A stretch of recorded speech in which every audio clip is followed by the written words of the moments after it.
And we're going to talk about middle school, but again, special guest here.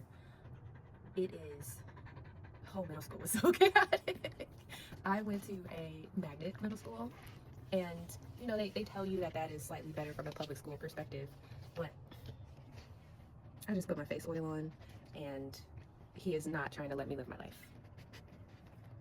Anyway, I went to a magnet school for whatever it's worth, but at this point, my teachers really started to realize what was going on, was still getting extra assignments, was still getting signed up for extracurricular activities, including something called academic games. I don't know if did y'all have that where you grew up? Because baby, P flip, okay. Yeah. I just remember, the kids would be just wilding out. Just, that show had nothing on the kids in that classroom. And I would get so angry. And I'm like, can y'all just let the teachers teach? Like, I would legit be besides myself. And I remember one day, it was English class, Ms. Brown was trying to teach, and we were talking about To Kill a Mockingbird. And I literally got up and was like, this is a foundational text. Why don't y'all want to learn? Do you not realize that this is our way out of here? Like, can y'all just sit down for 5 fucking minutes and shut up? And Ms. Brown looked at me. And she looked at the class and she said, well, she said it, not me. But I agree with her. And there were so many moments, because remember, Ebony liked to read the dictionary as a child. I remember telling someone in like 6th grade, I'm like, you are so egotistical and it is not attractive. And they was like, what? Ego what?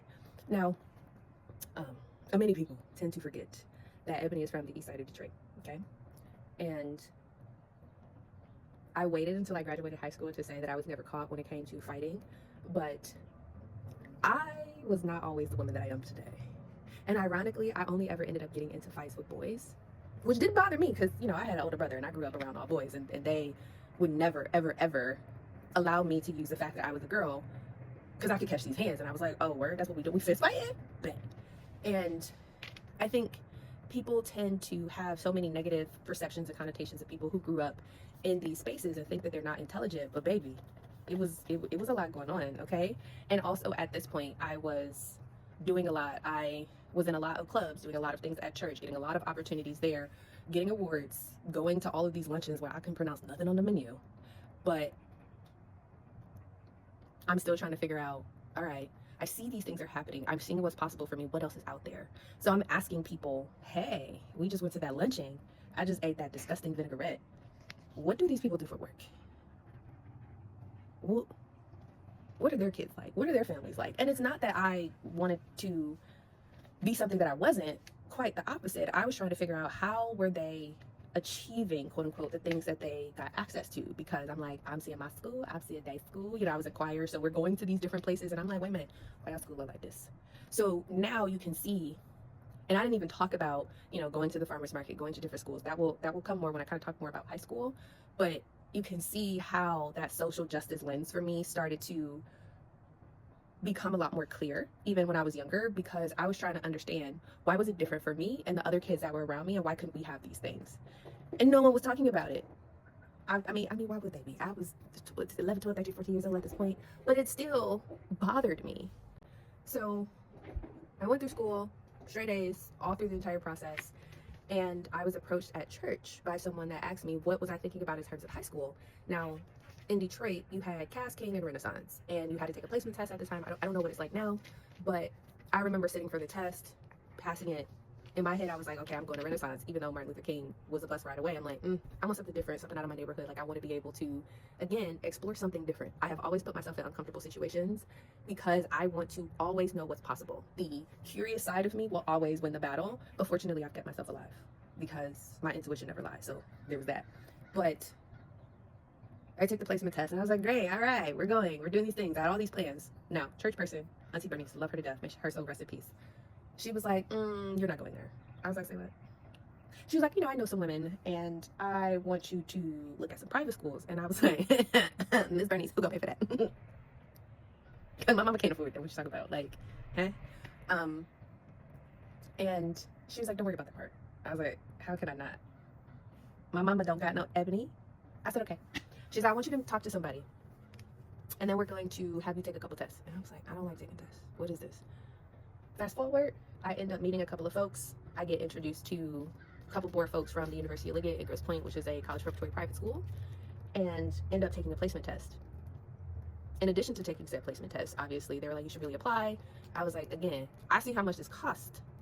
Who gonna pay for this? And they're like, don't worry about it. You know, we'll figure out what's going on. I was like, my mother's not going to help me with any of this. Like, what are you all not understanding? What's not clicking up here? And she kept her word, because I don't know what it's like for kids to have their parents like support, help them prepare for said applications and all this stuff. I did it all by myself.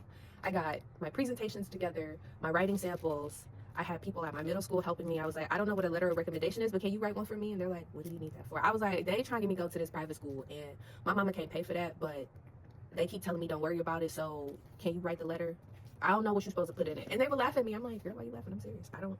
Here's a number if you want to call them.